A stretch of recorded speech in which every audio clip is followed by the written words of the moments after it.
Kaixo Urko. Begira noretorri da, nire auzokidea. Kaixo Lorea. Kaixo Engeru. Zer egiten duzue? Zerrez, hementxe, bihar zer egingo dugun pentsatzen. Ja, nik ere ez dakit. Elkarrekin zerbait egin dezakegu, ezta? Eta horrela Halloweenun egingo dugun erabakiko dugu. Bale, eguraldion egiten badu bizikletan ibiltzera joan gaitezke, ez? Ondo, ezta, Barbara? Norabide guztiak antzerki foruma, Eusko Jaurlaritzako trafiko zuzendaritzaren ekimena da. Michelin eta Abasa Abertis etxeekin elkarlanean antolatua. 2011-2012 ikasturtean eman zioten hasiera. Bigarren hezkuntzako ikasleak ditu helburu. Eguneroko bizitzako gorabehera jakin batzuez gogo eta eginarazteko. Bakarrik gaudenean, inguruan lagunik edo familiako inor ez dugunean, inola ere izango ez genituzkeen portaerak izatera eramaten gaituzten goraberei buruz alegia. Tumba eta tumba motorrarekin, eskola zarretik nindoan, ez? Esaten dizudan bezala. Antzerki forumak bi dohain handi ditu. Hizkuntza sortzailea, dibertigarria eta inplikatzailea erabiltzen du nerabeekin harremanetan jartzeko. Ondorioz, didaktikoagoa eta pedagogikoagoa da. Nerabeak ez dira ikusle hutsak, aktore eta zuzendari bihurtzen baitira. Antzezlaneko transformazio esperientzia horrek, euren bizitza errealean antzeko egoeretan hobeto moldatzen laguntzen die. Aipatutako antzerki eredua eskoletan gauzatzeko 3 urrats eman behar dira. Lehenbizi, 25 minututan gaizki bukatzen den bide segurtasunari buruzko istorio bat kontatzen da. Aiema! Eta ena abisatu? Aingeru!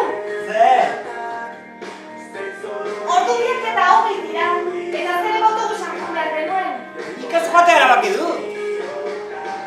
Eta ez duzu abisatzen. Zuk ere badaukazu ordularia, ez? Baina uste nuen abisatuko ninduzula. Eta ena izegon begira ordulariari eta gainera elkarrekin joan behar genuen, ezta? Antzestu ondoren, bigarren urratsari ekiten zaio. Aktoreek galdera bat egiten diete ikusleei. Kontakizunaren zein unetan egin daitekeen zerbait desberdina, amaiera positiboa izan dadin.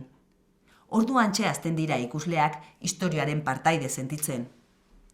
Ekarpenak egin eta gero, ikusleak aktorengana joaten dira, eszenatokira. Egingo lituzketen aldaketak antzestera. Beraz, taldea antzezpenean buru belarri murgiltzen da.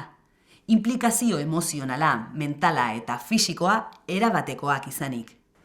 Errealitatearen entsegu horri jarraipena ematea da 3. urratsaren xedea.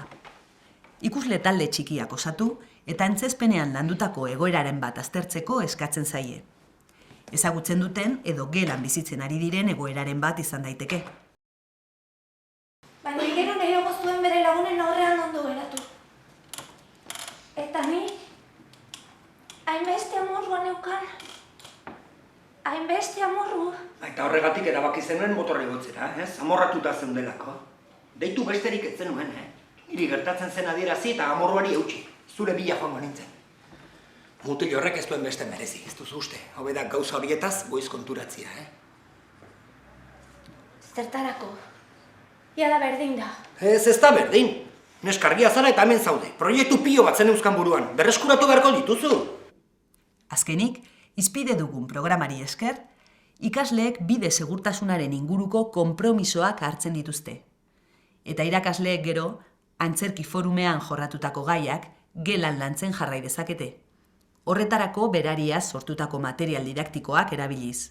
Neri gustau zait antzerki tipo hau lehenengo aldiezan ikusten una, eta iruditzen zait oso garrantzitsua dela olako antzerkik ikustie, ze egunero bizitza dituen momentu edie, eta askotan sentimenduek ez ditego adierazten, eta oso importantia da bakoitze bere sentimenduak adieraztie. Bai konturatzeko, gaizki bazaude lagunek laguntzeko, eta ondo bazaude bestekin konpartitzeko ondo pasatzen nahi zen momentu hori. Baloren inguruan baita ere, denok errespetatu beharko genituzken balore asko eta asko agertzen dira, baina baita ere agertzen dira trafikoaz gain egunerokotasunean beraien taldean, ikasgelan eta oso garrantzitsua diren baloreak, jazarpena edo jazarpen horren aurrean ez jarrera hartu behar dugun, zeren askotan jazarpena dagoenean laguntzen badio, nire kontra etorriko den kontra, beltur hori badago orduan pixka bat gainditzeko eta denentzako onurak zein diren ikusten laguntzen du. Orduan oso interesgarria iruditzen zait zentzu hortan. Nik azpimarratuko nuke beraien sinzerotasuna, oso sinzerok dira.